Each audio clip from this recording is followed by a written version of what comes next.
अखिल भारतीय आदिवासी कश्यप कहार निषाद भोई समन्वय समिति द्वारा आगामी 5 सितंबर को दिल्ली के तालकटोरा स्टेडियम में सामाजिक राष्ट्रीय प्रतिनिधि सम्मेलन का आयोजन किया जाएगा। इसी को लेके एक प्रेस कॉन्फ्रेंस की गई जिसमें प्रमुख मांगें रखी गई, जिसमें जनसंख्या के अनुसार राजनीति में भागीदारी और समुदाय को 1936-49-50 के पूर्व गजट में उपलब्ध संवैधानिक दर्जा प्रदान करने और समाज के लिए एकीकृत समग्र विकास हेतु आयोग का गठन और समुदाय के द्वारा गठित किए जा रहे राष्ट्रीय आपदा राहत दल और जीवन रक्षा दलों के गठन को राष्ट्रीय मान्यता देने आदि प्रमुख मांगें रखी गई। मैं गुरचरण सिंह कश्यप, राष्ट्रीय अध्यक्ष अखिल भारतीय कश्यप निषाद महिला विकास मंच, जो कि एक सहायक है, घटक है अखिल भारतीय आदिवासी कश्यप निषाद भोई समन्वय समिति का, मैं आप सब मीडिया के माध्यम से आपको अवगत कराना चाहूँगा कि अखिल भारतीय आदिवासी कश्यप कहार निषाद भोई समन्वय समिति के तत्वाधान में हम लोग 5 सितंबर को दिल्ली के तालकटोरा स्टेडियम में एक बहुत बड़ा भव्य राष्ट्रीय प्रतिनिधि सम्मेलन करने जा रहे हैं।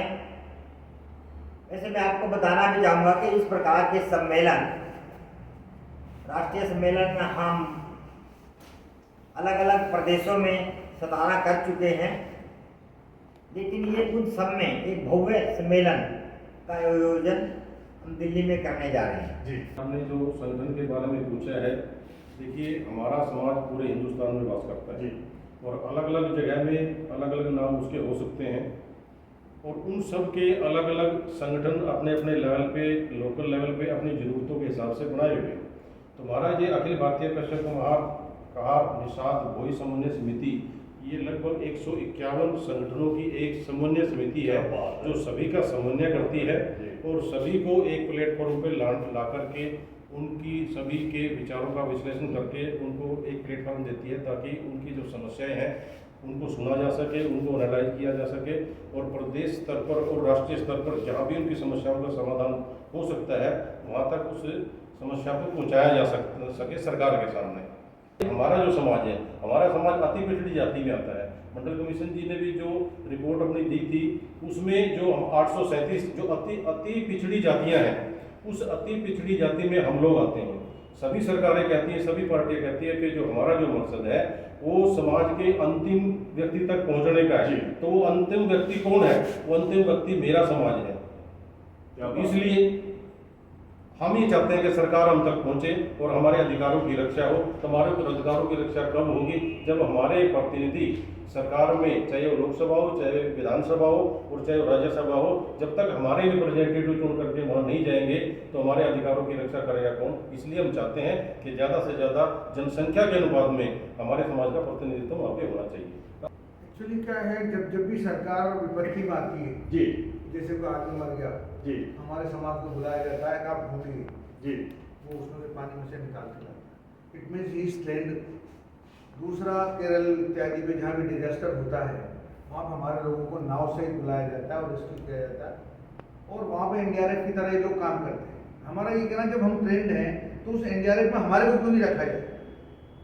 आप जब विपत्ति का टाइम है तब तो हमारे को ट्रेंड मान रहे हो, रेस्क्यू करवा रहे हो, सब कुछ करवा रहे हो, और जब उस आदमी को रोजगार देने की बात आ रही है तब आप दूसरी संस्थाओं को दे रहे हैं। तो जो हमारा ट्रेडिशनल फिशरमैन का काम है वो उन्हीं को दिया जाए, ताकि उनकी बेरोजगारी दूर हो, उनका काम हो, कहीं पर आपको लगता है। जो हमने कमीशन के लिए कहा, इसलिए कहा है कि अगर मान लो उसके स्किल्ड होने में कुछ कमी है तो आप अपने लेवल पर ट्रेनिंग रखें और उसको जो कुछ कमी है उसको स्किल्ड करें। आज की तारीख में प्रधानमंत्री मत्स्य संपदा योजना में 20,500 करोड़ रुपए दिया, लेकिन उसको ऐसा कर दिया कि चलनी में पानी भल्ला न लाएगा न गैर करेगा। आप देखिए अब इस आदमी के पास में कौन सी जमीन है जिसपे ये पॉन्ड्स बनाने के लिए पैसा देंगे?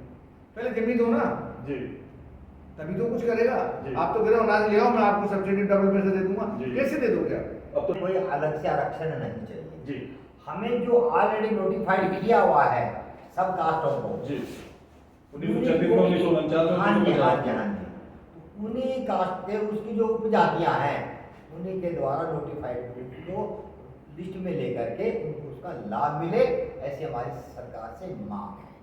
मैं आपके माध्यम से ये बात क्लियर करना चाहूँगा और आपसे ये भी चाहूँगा कि आप इस बात को हाईलाइट करें कि हम अलग से कोई आरक्षण नहीं मांग रहे जी।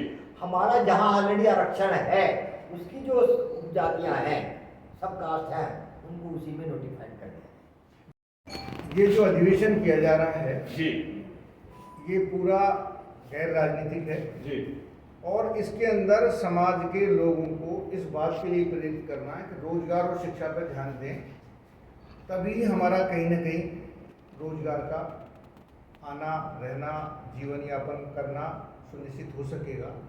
हम कहीं भी किसी भी रूप में सरकार के खिलाफ फेवर में कोई बात नहीं, क्योंकि हम गैर राजनीतिक है, ना हमारे लिए कोई फेवर है ना किसी के प्रति हमारी नफरत है, लेकिन जो भी व्यवस्था से जुड़ा है उससे हमारी मांग है, उस सरकार से मांग है जो वर्तमान में है कि वो हमारे लोगों ये गैर राजनीतिक